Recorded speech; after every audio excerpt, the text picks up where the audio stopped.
안녕하십니까 개인투자 여러분, 다시 찾아뵙게 된 ISIC 대표 송병주입니다.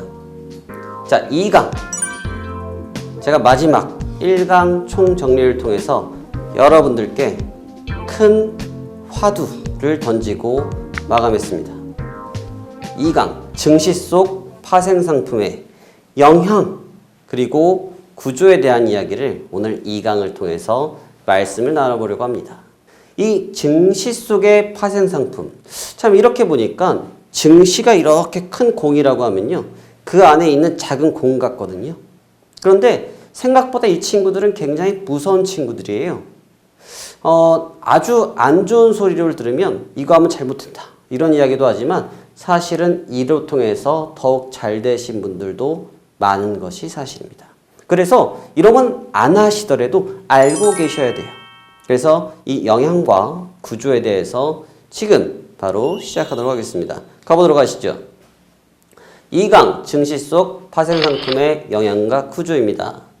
먼저 일부 파생상품의 구조에 대한 이해가 가장 중요합니다. 전 여러분들께 누누이 말씀드리지만 오늘 주가가 오릅니다. 내일 주가가 내립니다. 이런 무슨 점술하는 느낌의 내용을 전달해주고 싶지 않아요. 그런 건 여러분들께 단 하나도 도움이 되지 않습니다.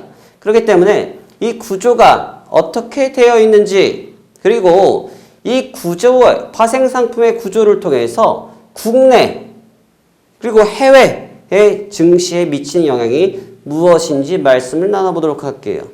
그리고 이 파생상품의 구성의 소개를 아주 깊이 있게 쏙쏙 잡아드려 보겠습니다. 그리고 국내 선물의 투자에 대한 이해와 해외 선물에 대한 투자에 대한 이해를 같이 말씀 나눠보도록 하겠습니다. 그럼 바로 가도록 할게요. 1부 파생상품의 영향과 그리고 구조입니다. 파생상품 하니까 굉장히 어렵잖아요. 뭐가 어려워 보이죠? 하나도 어렵지 않습니다. 여러분들 자동차, 제가 자동차로 설명 많이 드리네요. 자동차를 5천만 원짜리 차량을 현금으로 일시불을 사시는 분도 분명히 있습니다. 그런데요, 할부, 카드사, 금융사를 통해서 할부 거래를 하신 분들도 있죠. 그것도 엄밀히 말하면 파생상품입니다. 거기에서 기업들, 리스라는 게 있죠. 리스 상품, 그것 또한 파생상품에 포함되어 있어요. 왜요? 기초적인 자동차를 기반으로 해서 파생되어졌잖아요. 그게 파생상품입니다. 그 영향과 구조를 이해할 필요 있죠. 여러분, 자동차 사실 때, 할부하실 때 내 거 금리가 몇 프로인지 궁금해서 찾아보시죠. 그런데 주식 투자를 할 땐 그런 게 없어요. 그래서 제가 알려드릴 겁니다. 저 송병준이 여러분들께 그거를 알려드리도록 하죠. 먼저 파생상품 구조에 대한 이해를 말씀드려 보도록 하겠습니다. 먼저 국내 선물 현재가 이베스트증권 HTS에서 코드번호 2071을 치면 나오겠습니다. 여기서 약간의 이미지 변화가 좀 차이가 있는데요. 이 부분 제가 여기서 설명을 드리고 말씀을 드리도록 하겠습니다. 이 부분을 보시면 국내 선물에서 어떤 그림이 있습니까? 종합주가지수, 미결제 증감, 만기일 이런 내용들이 존재하는데 이런 내용들에 대한 이야기가 필요할 것 같습니다. 먼저 만기일에 대한 단어인데요. 파생상품의 최종 결제가 어떻게 이루어지는 시점. 여러분, 자동차 할부를 했습니다. 할부금을 납부해야 될 날이 존재하겠죠? 그게 바로 최종 결제가 이루어지는 시점이죠. 그래서 그거를 분할로 납부를 했을 때 20번이다, 30번이다 모두 종료되면 그 차량은 온전하게 본인 소유가 되겠죠. 바로 그 현상을 이야기하는 겁니다. 만기일, 끝나는 날이라고 하죠. 그러면 이 만기일을 가기 전에 뭐가 있겠습니까? 잔여일이라는 게 존재하겠죠. 최초 거래가 시작된 시점부터 만기가 도래하는 시점, 며칠이 남아있는지, 몇 달이 남아있는지, 이를 만기가 도래하는 시점을 이야기합니다. 그런데 여기는 우리가 흔히 통용되어지는 부분이기 때문에 누구든지 알 수 있습니다. 그런데 여기 바로 미결제 약정. 아주 쓰린, 아주 어려운 단어가 등장하기 시작합니다. 미결제 약정. 약정은 우리가 휴대폰을 사시더라도 2년 약정했어. 나 3년 약정했어. 라고 하는 것처럼 약정 기간이 존재하죠. 바로 파생상품의 특징인 증거금을 표현한 수치이기도 합니다. 왜? 우리가 예를 들어서 제가 휴대폰을 판매하는 사람이라고 가정하도록 하겠습니다. 내가 오늘 A라는 분에게 B라는 휴대폰을 한 대 팔았어. 그러면 그분에게 제가 휴대폰 가격 100만 원을 현금으로 일시불로 수납하지 못했지만 저는 그분에게 하나를 팔았습니다. 한 개. 그러면 한 개가 판매되겠죠. 그럼 이 미결제 약정은 한 개가 카운트가 되는 거예요.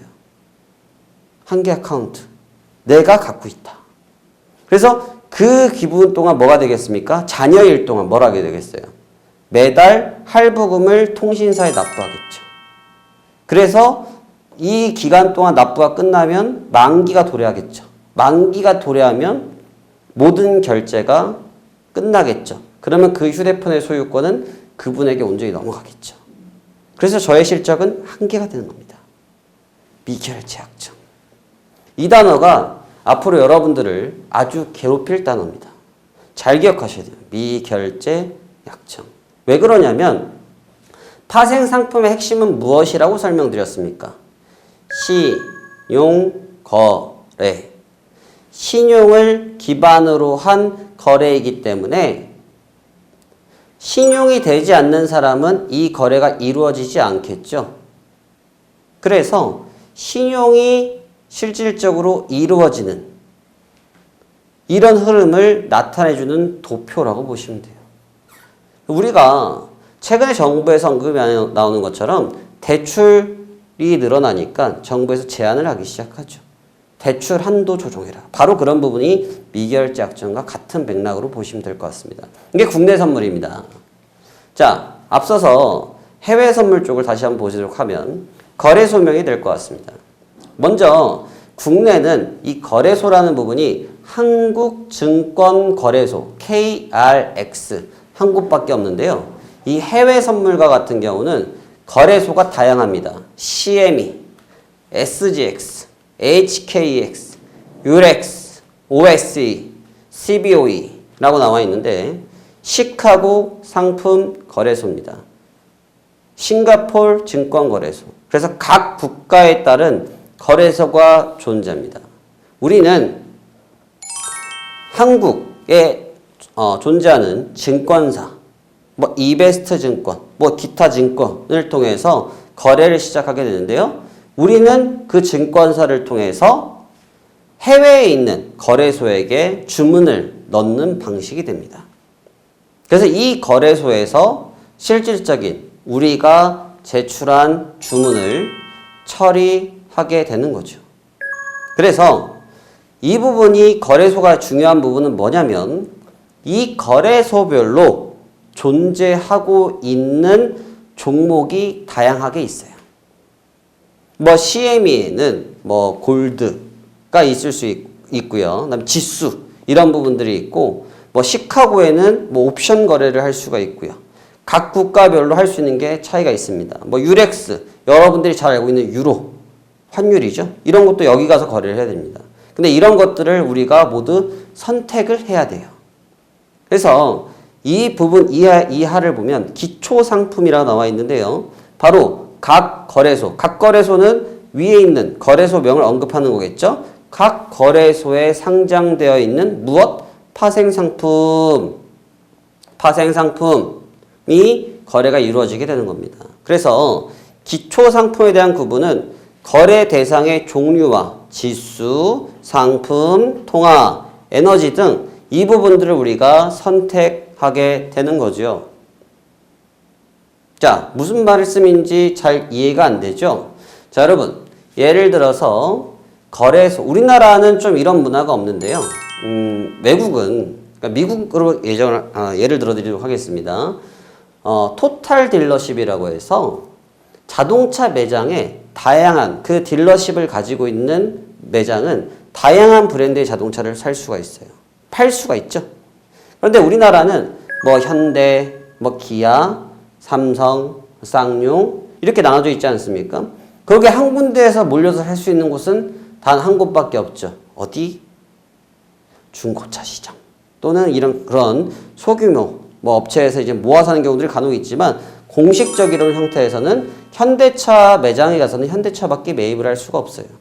그런 것처럼 기초 상품, 그 차를 사고 싶으면 그 해당 브랜드를 가야 되는 것처럼 우리가 거래하고 싶은 게 지수, 상품 통화, 에너지 등 여기에 해당된 거래소를 찾아서 이 거래소에서 내가 거래하고 싶은 종목을 선택해야지만 거래가 이루어진다는 뜻으로 받아들이시면 될 것 같아요. 이해되시죠? 네, 그렇습니다.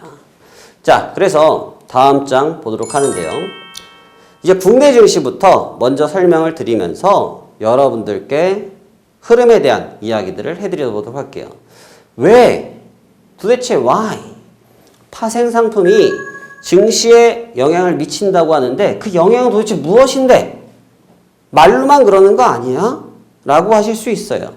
자, 이베스트 증권 화면 번호 2102번 화면을 봐보시면요. 선물 옵션 종합 현재가라는 창이 나올 겁니다. 여러분들이 지금 보시면서 이베스트 증권 HTS를 들어가서 2102번 한번 클릭해서 같이 한번 봐보시면 도움되실 것 같아요. 보시면 이 하단부 여기입니다. 빨간색으로 칠해놨는데 시총 상위 그 라인에는 시간대별, 일별, 잔량 차트, 시총 상위 이렇게 나와 있는데 시총 상위라는 부분이 있어요. 시총 상위.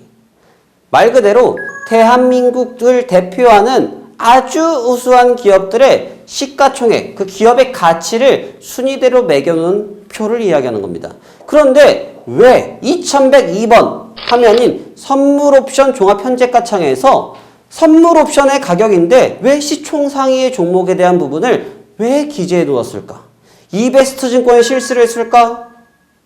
아니면 이걸 만든 사람이 실수를 했을까? 그렇지 않다는 거죠. 이걸 만드신 분은 앞서 제가 설명드렸던 기초 자산에 대한 생각을 아주 깊게 하신 분이시겠죠. 전 누구신지 모릅니다.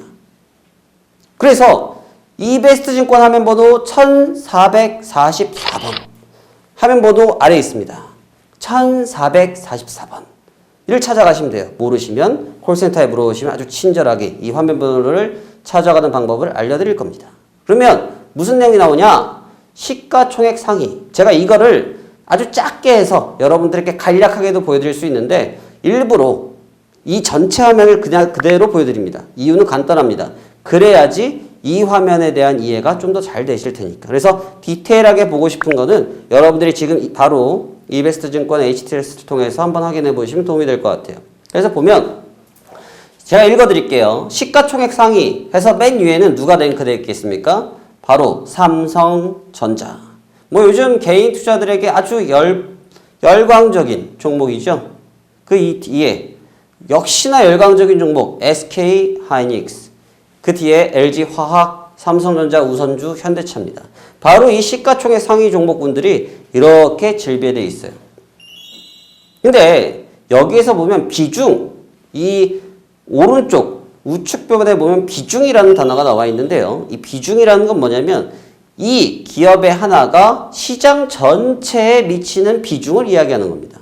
이해되십니까? 자, 100만 원이 있어요. 제 지갑에 지금 100만 원이 있는데요. 100만 원에서 10만 원이 지금 사라졌습니다. 그럼 몇 프로가 사라진 거예요? 10%가 사라진 거죠. 그러면 그 10만 원의 영향력은 비중은 10%가 되는 거죠. 똑같은 겁니다. 삼성전자는 시장 전체의 영향에서 24.39% 이날 기준입니다. 대략 25% 가까이 되는 비중을 차지하고 있어요. 아주 어마무시한 비중이죠. 그래서 기초자산에서는 비중이 제일 크기 때문에 이 시가총액 상위 종목군들에 대한 흐름을 아주 철두철미하게 분석을 하고 있습니다.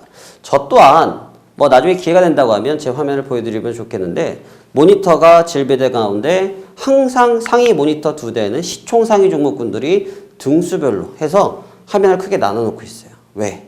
이 흐름의 변화에 따라서 무슨 변화? 파생 상품의 가격의 변화가 나타날 수 있기 때문이죠. 그래서 이 부분이 의미를 하고 있다. 그래서 이 시총상위는 더 쉽게 얘기하면 기초자산이 되는 거죠. 기초자산이 결국 선물의 가격의 변화를 주는 것처럼 이 흐름에 따라서 영역이 많이 나타난다. 그래서 우리가 뉴스 검색을 한번 해보시면 내마녀의 날이라는 날이 나와요. 무슨 동화 속의 이야기 같죠? 아닙니다. 내마녀의 날이라고 해서 선물 옵션 동시 만기라는 날이 있습니다. 그런 날은 이 선물 파생 상품이 종료를 해야 되기 때문에 만기를 맞이하기 때문에 강제적인 포지션 청산, 정리의 과정들이 많이 나타나거든요. 그로 인해서 이 시총 상위 종목군들의 시세 변화가 선물로 인해서 나타날 수 있어요. 대체적으로는 이 시총 상위 종목으로 인해서 선물 가격 변화가 이루어지는데 그런 날 같은 경우는 선물 가격에 의해서 현물의 변화가 나타난다. 그래서 1강 마지막 F번에서 말씀드렸던 것처럼 기초자산의 가격이 파생상품의 가격을 변화시킬 수 있고 파생상품의 가격이 기초자산의 변화를 시킬 수 있다는 내용을 써놓은 겁니다. 앞뒤가 바뀌었을 뿐인데 라고 할 수 있지만 아주 큰 의미를 갖고 있다는 거죠. 그 얘기는 주식만 해서 되는 것도 아니고 파생상품만 한다고 해서 되는 것이 아니고 모든 것을 이해하고 알고 있어야 무슨 효과적인, 노련한, 스마트한 투자자가 될 수 있다는 것을 반대적으로 설명하고 있는 겁니다. 자, 다음 장 보도록 하시죠. 자, 이 부분이 어떠한 흐름에 영향을 줬는지를 한번 살펴보도록 할게요. 자, 여기 차트는 먼저 맨 왼쪽 이 부분에는 우리가 알고 있는 코스피 종합주가지수의 차트가 되겠고요. 그 다음에 가운데 코스피 200이라는 주가가 되는데요. 이거 코스닥 아니에요? 라고 하실 수가 있어요. 그런데 주식 투자를 지금 막 시작하신 분들은 이 주가가 굉장히 익숙하지 않으실 수 있습니다. 코스피, 코스닥만 있는 거 아니었어? 코스피 200이라는 게 있었네? 근데 이 지수는 뭐냐면 바로 앞서서 말했던 시가총액 상위 200등 대한민국에서 200등에 들어가는 기업들의 주가를 묶어놓은 거예요. 그래서 이름 뒤에 코스피 200, 200등까지 주가가 포함된 주가라는 뜻이에요. 그런데 이 200이라는 주가는 가격의 형성 자체가 코스닥이랑 다르고 코스피랑도 틀립니다. 427.87포인트, 400포인트 이렇게 형성이 되어 있는데 바로 그 가격은 선물 가격과 대동소이하다. 바로 선물 지수가 되는 겁니다. 이 코스피 200은 종합주가지수보다 더욱더 종합주가지수 내외에서 안에서 가장 우수한 200개의 기업을 모아놓은 주가인데 그 가장 우수한 200개의 주가의 기초자산이 누구다? 선물의 기초자산은 바로 코스피 200이라는 얘기가 되는 거죠. 뭔가 좀 어려우면서 쉽죠. 네, 그냥 쉽게 생각하시면 됩니다. 1000명의 학생이 있어요. 1000명의 학생 중에 있는데 밑에 있는 모두 배제하고 상위 200등까지의 학생을 모아놓고 그 200등의 평균 학습 데이터를 뽑아내서 그 학습 데이터를 통해서 방향을 잡아가는 거죠. 그게 바로 파생상품이라는 거예요. 그래서 아무나 하지 않는다는 것이 아주 정밀한 고밀도에 된 기술을 가지고 이루어진 상품이기 때문에 공부가 필요하다는 거죠. 그게 바로 선물 가격이다. 그럼 선물 가격의 기초자는 누구다? 바로 코스피 200이다. 그래서 흐름을 보시면 같이 움직이죠. 종합주가지수의 움직임도 같이 가고 선물도 같이 움직입니다. 그러면 쉽게 생각하시면 되겠죠. 이걸 왜 이 시간에? 근데 여러분 맨날 주가가 오르기만 했어요? 매일 주가가 상승만 했습니까? 아니죠. 이렇게 상승만 했던 적은 없어요, 여러분. 빠졌던 적이 더 많습니다. 그러면 주식은 사기만 하면 오르잖아요. 그쵸? 그럼 올라야지만 수익이죠? 내리면 어떻게 하실 건데요? 내리면 어떻게 하실 겁니까? 지금 여기서 똑같이 올라왔습니다. 근데 내려갈 때는요, 주식 그냥 들고 있으시겠습니까? 팔고 기다리면 된다고요? 여러분이 언제 빠질 줄 알고 계십니까? 저도 모릅니다. 주가가 어디가 저점인지 어디가 고점인지 모두 다 정확하게 집어낼까요? 그게 쉽지 않죠. 그렇기 때문에 이 선물이란 친구는 이 부분이 하락을 했을 때 보조할 수 있는, 아니 그 이상 할 수 있는 부분이 바로 기능이라는 거죠. 여러분 좋은 차를 타려고 하는 이유가 크게 두 가지겠죠. 뭐 멋있기 위해서 그런 거는 배제를 하고요. 첫 번째, 안정성. 그 다음에 편의성이겠죠. 안정성은 내가 어떠한 일이 생겨도 내 몸을 지켜주리라고 믿으니까 안정성이고, 편의성은 요즘은 자율주행도 되고요. 주차장에서 주차를 못해도 버튼 누르면 주차를 해줍니다. 그래서 구매를 하죠. 그럼 여러분 지금 올라갈 때만 투자하는 방식은 그냥 좋은 차가 아닌 일반 자동차를 타고 그냥 달리는 거와 마찬가지인 거예요. 그런데 이거를 여러분들이 탑재, 여러분들이 이 기능을 가져가신다고 하면 자율주행 운전하는 자동차, 자동주차가 되는 기능을 갖고 가시는 거와 똑같은 거죠. 최첨단이 되는 겁니다. 그래서 2021년도에는 여러분들이 이걸 지금 공부를 하시는 거죠. 자, 그래서 2부 파생상품에 대한 구성의 소개를 해드리도록 하겠습니다. 자, 먼저 이 국내 선물 투자에 대한 이해가 굉장히 중요합니다. 지금까지는 여러분들께 왜 이런 현상이 생기고 있는지에 대한 부분을 말씀을 드렸다고 하면 아주 학술적인 부분에 대한 이해가 조금 필요하긴 해요. 그런데 제가 논문 쓰는 거 아닌데 여러분 저랑 같이 이런 깊게 하실 필요 없다라고 말씀드렸죠? 네, 맞습니다. 그런데 몇몇 가지 부분을 체크하셔야 되기 때문에 그렇습니다. 먼저 코스피 200 선물은요. 유가증권 시장에 상장된 주권 200개 종목입니다. 제가 지금까지 그 설명드렸죠. 코스피 200은 대한민국 상위 200개 기업의 주가의 모음이다. 그럼 이게 항상 똑같이 유지될까요? 그렇지 않습니다. 200개 종목은 변화가 됩니다. 재산정이라는 걸 하게 되어 있어요. 그래서 시가총액 기준에 따라서 코스피 200 지수는 기초자산으로 하는 상품이다 라는 얘기예요. 무슨 말이냐? 시가총액 기준으로 해서 200개가 잡히지 않습니까? 그걸 기반으로 해서 이 기초자산을 통해서 선물이 등락을 결정한다. 이 자료는 한국거래소를 통해서 인용해온 자료인데요. 그 페이지를 가시더라도 동일한 내용을 여러분들이 확인하실 수 있어요. 그래서 여전히 마찬가지로 현금 결제다.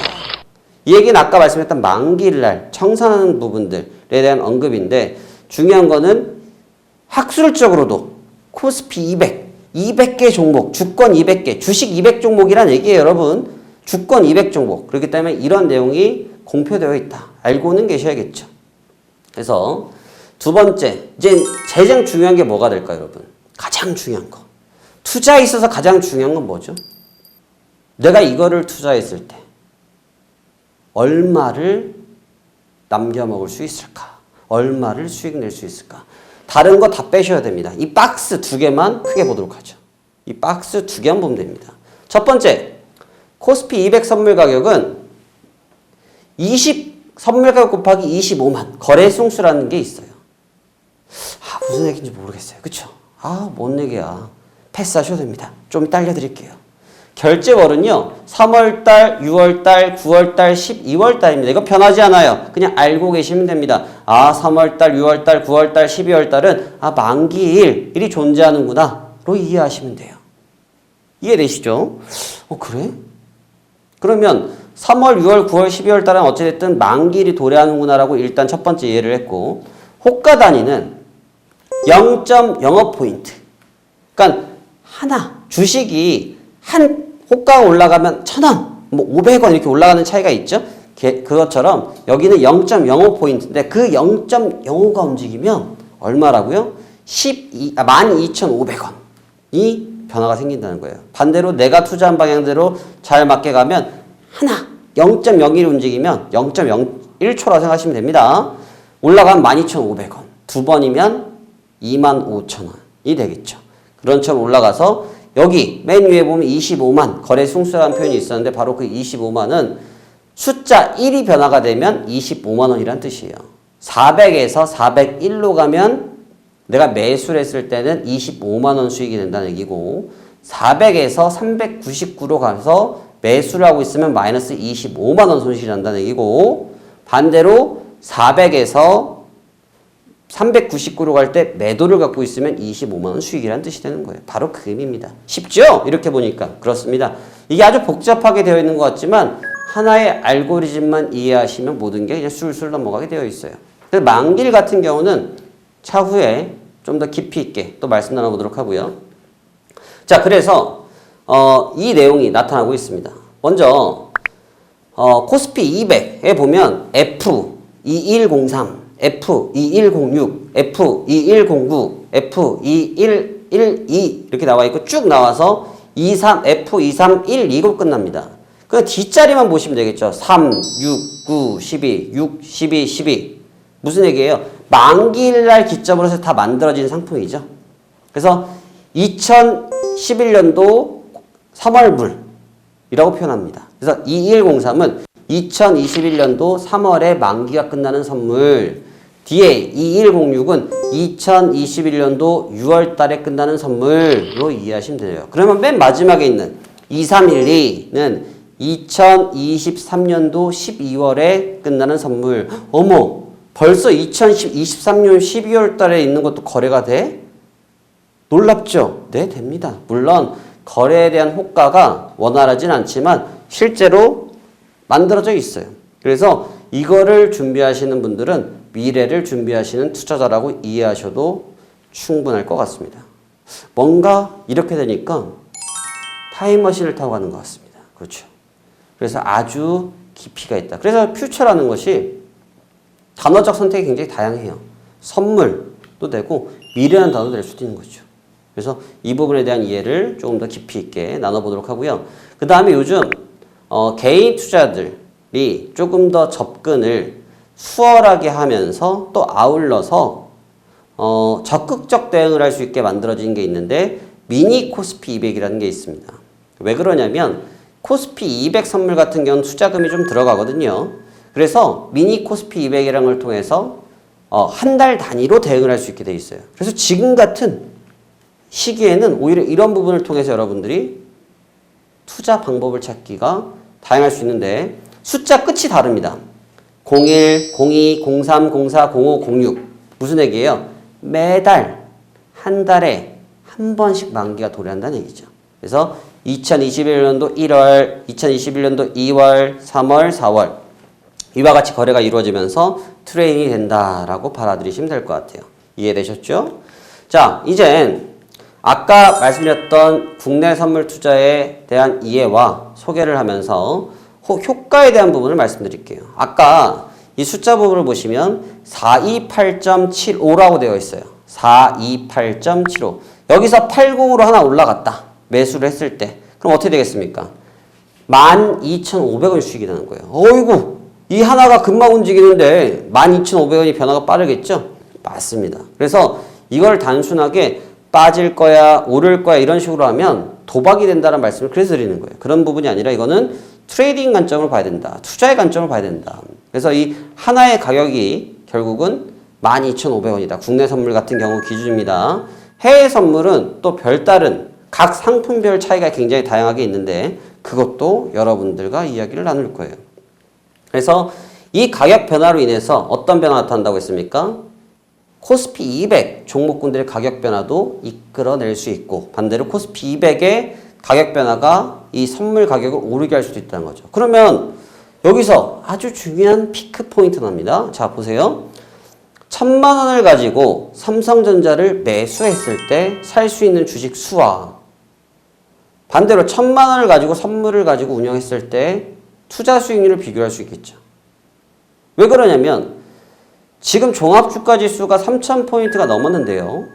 2,000포인트를 기준으로 해서 삼성전자가 4만 원대부터 시작해서 지금 10만 원을 임박하고 있단 말이죠. 그러면 더블 100%가 넘게 난 거거든요. 근데 이 숫자 하나가 얼마예요? 이 숫자 하나가 12,500원이라니까요. 1포인트가 얼마입니까? 25만 원이잖아요. 그 당시 선물 가격은 뭐 250선. 그럼 지금부터 몇 포인트가 올랐습니까? 대략 150포인트는 올랐으니까 150 곱하기 25를 하면 동일 금액을 투자했을 때 수익금을 비교해 본다고 하면 좀 다른 얘기가 되는 거죠. 그래서 꼭 오를 때만 투자하는 방법이 아니라 반대로 내릴 때의 투자 계산도 이렇게 할 수가 있는 거죠. 왜? 내가 삼성전자를 그만큼 투자해서 수익이 났을 때 그거를 지키기 위한 투자는 어떤 방법이 있을까? 그래서 주식 선물이라는 것도 나타나기 시작했고요. 이제 그것까지 다룰 시간이 지금 부족해서 일단 지수에 대한 개념을 설명을 해드리고 있지만 주식 선물이라는 것도 존재해서 그런 것도 대응할 수 있다는 거죠. 그래서 아주 다양한 상품들이 존재한다라고 보시면 됩니다. 자, 다음 이제 해외 선물이라는 부분인데요. 여기 있는 자료 내용은 이베스트 홈페이지에 공지가 되어 있기 때문에 여러분들도 이베스트 홈페이지를 통해서 한번 보시면 도움이 되실 것 같아요. 그래도 제가 여러분들께 한번 설명을 드리도록 하겠습니다. 먼저 해외 선물 그리고 옵션이란 무엇이냐라는 부분인데요. 먼저 앞서 설명드렸던 것처럼 시카고 거래소, 유럽에 있는 거래소, 일본에 있는 거래소, 중국에 있는 거래소, 싱가포르에 있는 거래소처럼 각 세계 곳곳에 있는 거래소를 기반으로 해서 금융 및 상품을 대상으로 한 투자를 이야기하는 겁니다. 그래서 선물 거래도 할 수 있고요. 옵션 거래도 할 수 있는데요. 아직 여러분들께 제가 옵션에 대해서는 언급드리지 않았습니다. 옵션은 말씀드리지 않았어요. 거기까지 가면 여러분 아마 듣다가 꺼버리실 수도 있습니다. 옵션은 좀 더 관심이 생기셔야 들으실 수 있는 부분이고 지금은 선물만 일단 설명을 드리도록 할게요. 그래서 왜 해외 선물 옵션이냐라는 부분인데요. 이게 조금 의미가 있습니다. 원래는 국내 시장이 사실 해외 선물이라는 부분이 활성화된 시간이 길지가 않아요. 그런데 이 부분이 왜 장점이 되기 시작했냐면 먼저 금융 선물 옵션 및 상품 선물 옵션 등 다양하게 포트폴리오가 구성이 가능했어요. 원래는 지수에 대해서만 오르고 내리고에 대한 투자를 하다 보니까 굉장히 단촐한 투자 방식이었어요. 물론 그 안에서도 굉장한 메커니즘을 갖고 있지만 굉장히 단순할 수밖에 없었어요. 그래서 너무 단순하니까 시장의 움직임들도 좀 획일화됐었죠. 그러다 보니 해외 선물 시장을 보니까 다양한, 아까 종목이 굉장히 다양했죠. 뭐 동물, 가축도 되고 나무도 되고 에너지도 되고 하다 보니까 다양하게 포트폴리오가 만들어졌어요. 그리고 가장 중요한 건 뭐냐면 국내, 대한민국에 국한되어진 것이 아니라 글로벌 모든 것에 뭐가 되어 있습니까? 포진하다 보니까 유동성이 넘쳐나는 거예요. 유동성이 많으니까 어떤 결과 나옵니까? 지금 바로 대한민국 증시처럼 3,000포인트를 올라가는 것처럼 유동성이 많아지는 현상이 나타나서 시장이 항상 뜨거워요. 너무나. 그래서 대부분 그리고 상품이 24시간, 대부분 원칙적으로는 24시간이 거래가 되는데요. 우리가 이제 전산 정리라는 시간 때문에 1시간 정도 보통 공백이 좀 존재하고요. 거의 23시간 정도가 거의 풀로 돌아갑니다. 그러니까 전 세계에 일어나는 부분들이 모두 반영이 돼요. 우리나라 같은 경우는 항상 지리적 리스크를 갖고 있잖아요. 대북에 대한, 북한에 대한 리스크를 갖고 있다 보니까 갑자기 뭐 우리가 잠을 자고 있는데 북한에서 미사일이 뻥! 그랬대요.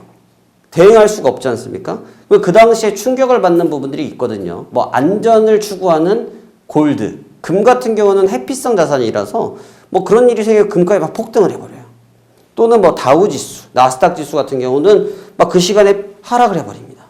그래서 거기서 적극적으로 대응을 할 수 있어요. 물론 장단점이 있죠, 여러분.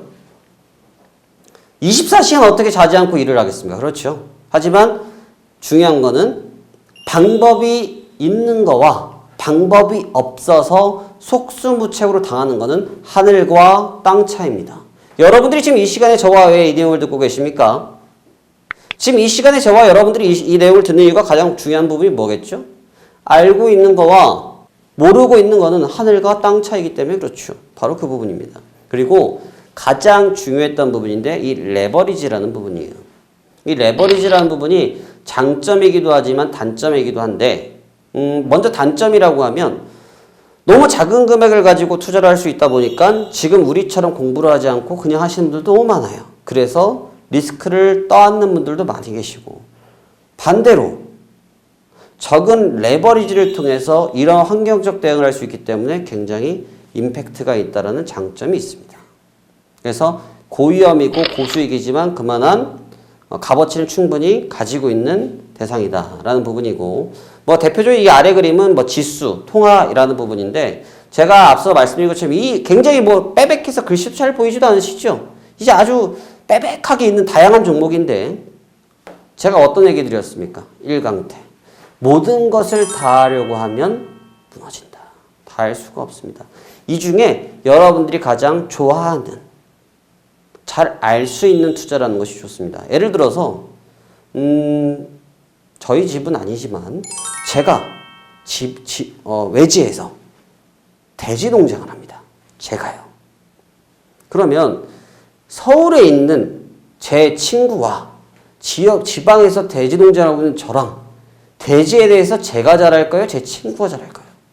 제가 잘하겠죠.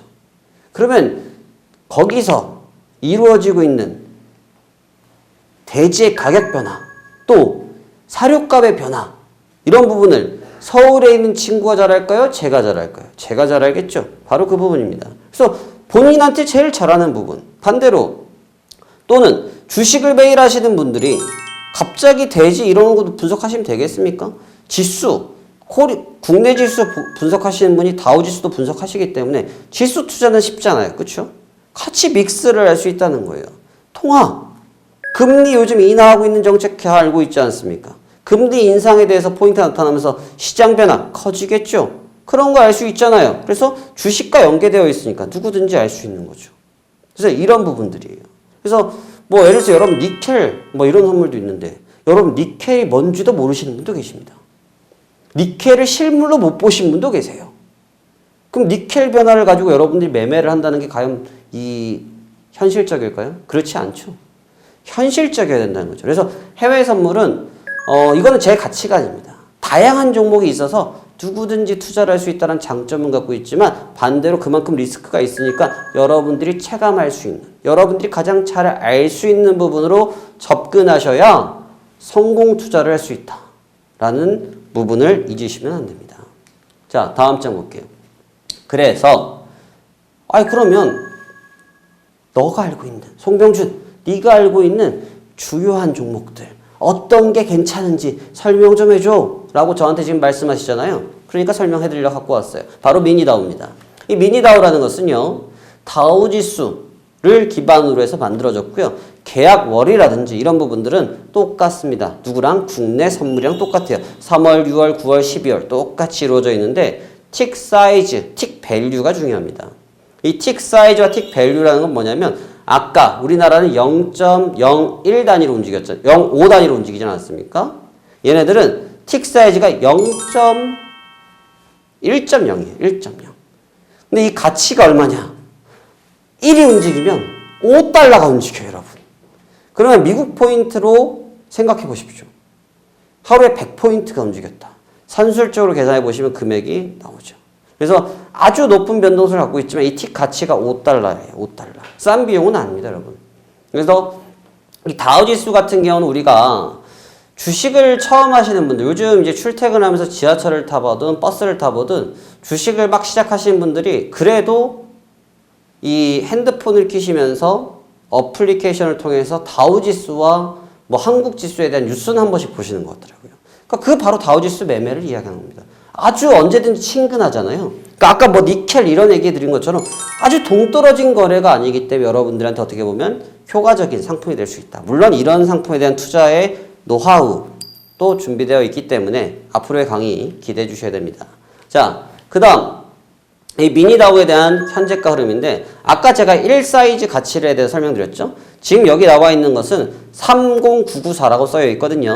그 위로 30995가 올라가면 5달러가 움직인다는 얘기예요. 근데 이 가격이 한 0.01초 단위로 움직이거든요. 그러니까 어마무시한 금액이 100달러가 움직이는데 뭐 얼마 걸릴까요? 뭐 1분 이내에 움직인 날도 있습니다. 그래서 아주 어마무시한 가격 변화를 갖고 있다. 하지만 파이가 그만큼 크기 때문에 또 변동성이 크기 때문에 기회가 분명히 갖고 있는 것이고 또 장점은 국내 시장은 아침 9시에 개장을 해서 3시 40분이 이제 끝나고 난 뒤부터 시간의 거래를 제외한 큰 거래를 할 수가 없지 않습니까? 이 친구는 계속 거래가 됩니다. 그래서 시시각각 예를 들어서 미국 시장이 끝나고 나서도 포지션을 청산하지 않았다. 보유를 하고 있었다. 라고 했을 때 아시아 증시를 보다가 내가 생각했던 흐름이 맞아라고 하면 더 강하게 투자를 해줄 수도 있고 그게 아니야라고 하면 그 시간에 포지션을 청산할 수도 있어요. 그래서 리스크를 언제든지 회피할 수 있고 또는 기회를 언제든지 확장할 수 있다는 장점이 있어서 뭐 상대적인 매력을 갖고 있는 종목이에요. 그러니까 저는 이 친구 10점 만점에 8점 드리고 가겠습니다. 괜찮습니다. 이 내용에 대해서 전체적인 총정리를 하면서 넘어가자고 하는데 뭐 제가 아까 말씀드린 것처럼 상품의 다양성, 다양화 이런 부분이 굉장히 많이 있습니다. 근데 이제 해외 선물이라는 이야기를 시작하면 많은 분들께서 너무 진도를 많이 나가버립니다. 뭐가 변동성이 좋은데요? 뭐가 엄청 좋다던데요? 어떤 건 투자금이 굉장히 작은데 잘 된다는데요? 그런 데에 현혹되시면 어려워지는 겁니다. 나한테 내가 가장 많이 받고 가장 친숙한 걸 가지고 시작하면서 이 내가 갖고 있는 견문을 넓히시면서 투자 전략을 짜셔야 조금은 더 합리적인 투자를 할 수 있다 라는 점을 기억해 보시길 바라겠습니다. 그래서 2강 총정리 시작하도록 하겠습니다. 먼저 A번, 앞서서 1강을 통해서도 언급을 드렸지만 파생상품의 기초자산으로부터 파생되었지만 이게 굉장히 중요한 의미인데요. 기초자산이 파생상품을 낳아줬어요. 그렇지만 기초자산이 시세 변화를 주도할 수 있어요. 시세를. 그리고 기초자산은 우리가 흔히 알고 있는 기업들의 주가를 하나의 수치로 변환시켜 놓은 것이고, 그리고 거기에 대표적인 것은 삼성전자, 현대차, 하이닉스 등이 존재한다고 말씀드렸어요. 다음에 파생상품이 중요한 건 주식시장이 종료된 이후에도 거래가 이루어질 수 있다는 거고, 그렇기 때문에 지금같이 격변하고 있는 전 세계 상황에서 24시간 내가 대응할 수 있다는 장점을 갖고 있어요. 사실 이런 장점이 없습니다, 여러분. 왜냐면 보세요, 여러분. 뭐 좋은 뜻은 아니겠지만 은행이 딱 4시, 요즘 3시 반도 안 돼서 끝나죠? 은행이 딱 끝났습니다. 급하게 내가 큰 목돈이 필요한데요. 현금을 찾아가야 되는데 은행이 문 닫으니까 ATM 가도 600만 원밖에 나오지가 않아요. 난 1000만 원이 필요한데. 대응이 안 되죠? 그게 대응이 안 된다는 의미예요. 바로 이 부분 때문에 그렇죠. 근데 이 파생상품은 23시간, 해외에서 파생은 특히나 23시간, 24시간 거래가 이루어지니까 아주 매력적이라는 겁니다. 그리고 해외 파생상품은 각 거래소에서 등록되어 있는 종목이 다양하다는 겁니다. 이 A, B가 나눠져 있는 건데 이 밑에는 해외 쪽에 대한 부분 때문에 그런데요. 각 거래소에 등록된 종목이 다르고 다양하다라는 거예요. 다양성을 인정하셔야 됩니다. 우리가 피부가 하얀 사람, 검은 사람, 하얀 사람, 우리처럼 동양인도 있고 하지 않겠습니까? 그런 부분들처럼 다양성을 인정하고 받아들여야 되는데 우리나라 와가지고 백인을 찾는 속도가 빠를까요? 우리 한국 사람 찾는 게 빠를까요? 그렇죠? 똑같습니다. 딜러십에 대한 얘기를 드렸죠. 현대차 매장 가서 다른 회사 차 달라고 하면 줍니까? 안 주죠. 그래서 해외 파생은 모두 뭐 이베스트증권, HTS, 해외 상품 거래에 모두 등록되어 있지만 거기에 지정되는 걸 선택하지 않으면 내가 거래하고 싶은 종목은 나오지가 않아요. 그렇기 때문에 반드시 이 부분을 기억하셔야 됩니다. C. 해외 파생 상품은 각각의 거래 종목에 따라서 증거금. 이게 아주 중요한데요. 국내 선물 같은 경우는 금액이 일정 수준 정해져 있는데 얘는 증거금, 투자금이 종목별로 달라요. 궁금하시죠? 이건 다음 시간에 또 알려드릴 겁니다. 그리고 시세 가치 등이 다양하다.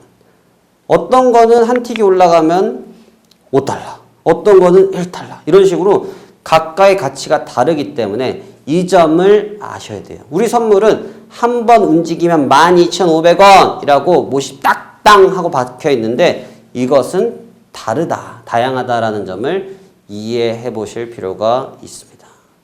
그래서 이 C번을 기반으로 해서 3강 여러분들께 다시 말씀을 드릴 겁니다. 그래서 1강과 2강을 통해서 파생상품을 아셔야 될 이유, 그리고 그 구조, 그리고 2020년도의 증시의 변화, 그리고 2021년 현재 우리가 앞으로 투자해야 될 방법에 대한 이야기를 나눴습니다. 지금 대부분 어떤 종목이 좋다, 어떤 업종이 투자를 해야 앞으로 더 수익이 많이 날 거다, 이런 이야기들이 시장에 너무나 넘치는 세상입니다.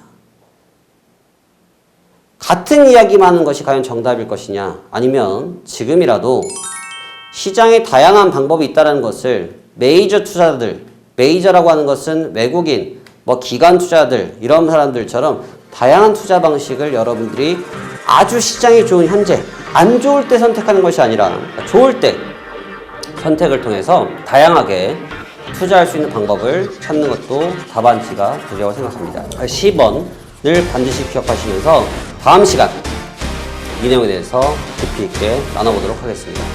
자, 2강 강의들 이상 수고하셨고요. 저는 다음 시간에 다시 찾아뵙도록 하겠습니다. 감사합니다. 홍유준이었습니다.